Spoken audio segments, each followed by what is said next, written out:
সামনেই সরস্বতী পুজো, তো আজ আমি বানাচ্ছি ভোগের খিচুড়ি।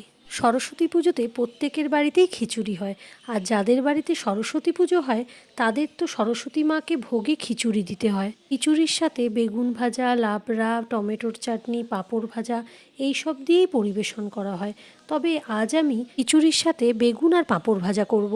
তো প্রথমেই আমি 200 গ্রাম আতপ চাল নিয়ে নিয়েছি। আতপ চালকে খুব ভালো করে ধুয়ে নেব। এরপর নিয়ে নিয়েছি 200 গ্রাম মুগ ডাল। এটা অল্প আঁচে নাড়াচাড়া করে নেব যতক্ষণ না পর্যন্ত একটা সুন্দর স্মেল আসছে।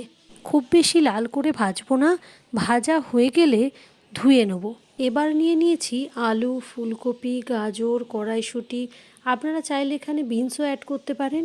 আমি এখানে ছোট সাইজের 3টে আলু নিয়ে নিয়েছি আর বড় বড় পিস করে কেটে নিয়েছি। ফুলকপি, গাজর সবই বড় পিস করে কেটে নেব যাতে খিচুড়িতে গলে না যায়। আলুগুলো ভালোভাবে ধুয়ে নিয়েছি ভাজা করার জন্য। 2 চামচ তেল অ্যাড করেছিলাম ভাজা করার জন্য। গোল্ডেন কালার আসা মানেই আলুগুলো ভাজা হয়ে গেছে। এরপর তুলে নিয়ে দিয়ে দেবো ফুলকপি। ফুলকপি আর গাজর আমি একসাথেই ভাজা করে নেব। আপনারা কোন কোন সবজি আর মশলা ইউজ করেন খিচুড়িতে অবশ্যই আমাকে কমেন্ট করে জানাবেন। ফুলকপি আর গাজর ভাজা হয়ে গেছে, আমি এবার এগুলোকে তুলে নেব। আমি এবার বানিয়ে নেব বাটা মশলা। এটার জন্য আমি এখানে নিয়ে নিয়েছি একটা বড় টুকরো আদা, 1 চামচ জিরে, 1 চামচ রাঁধুনি। অল্প জল দিয়ে দেবো আর মিক্সারে গ্রাইন্ড করে নেব। আপনারা চাইলে শিলেও বাটা করে নিতে পারেন, তার টেস্ট কিন্তু আরও বেশি ভালো হয়। আজ আমি খিচুড়িতে নারকোল কোড়া দেব। নারকোল কোড়া দিলে খিচুড়ির স্বাদ আরও বেশি হয়। কেউ অ্যাড করে, আবার কেউ অনেকেই অ্যাড করে না। তবে নারকেল কোড়া দিলে অসাধারণ টেস্ট আসে। খুব বেশি না, আমি এখানে 4 চামচের মতো অ্যাড করব।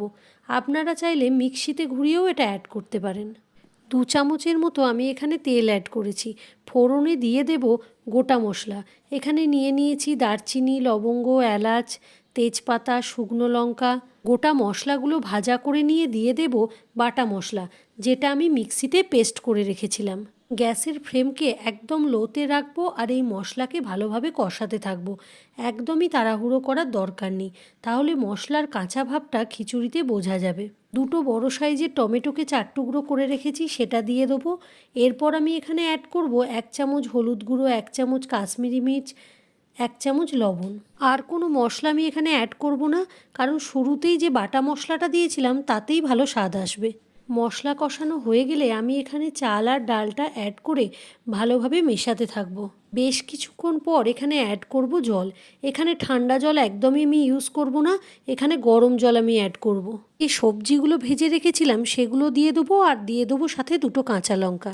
এরপর ঢাকনা দিয়ে রেখে দেবো আর মাঝে মাঝে নাড়াচাড়া করতে থাকবো। বেগুন ভাজার জন্য আমি একটা বড় সাইজের বেগুন নিয়ে নিয়েছি, পাতলা পাতলা স্লাইস করে নিয়েছি। এতে অ্যাড করব 1 চামচ হলুদ গুঁড়ো, 1 চামচ লবণ। খুব বেশি তেল এখানে নিইনি, 2 চামচের মতো নিয়েছি। গ্যাসের ফ্লেমটা কমিয়ে রেখে ভাজা করে নেব। এপাশে খিচুড়িও সিদ্ধ হয়ে গেছে। এখানে আমি চিনি অ্যাড করলাম আর দিয়ে দিচ্ছি কড়াইশুঁটি। 1 চামচ ঘি আর গরম মশলাও অ্যাড করে দিলাম। ভোগের খিচুড়ি একদম পারফেক্টভাবে রেডি হয়ে গেছে। আর এইদিকে বেগুনগুলোও ভাজা হয়ে গেছে, আমি কড়াই থেকে তুলে নেব। তো এখানে খুবই সুস্বাদু ভোগের খিচুড়ি রেডি হয়ে গেছে।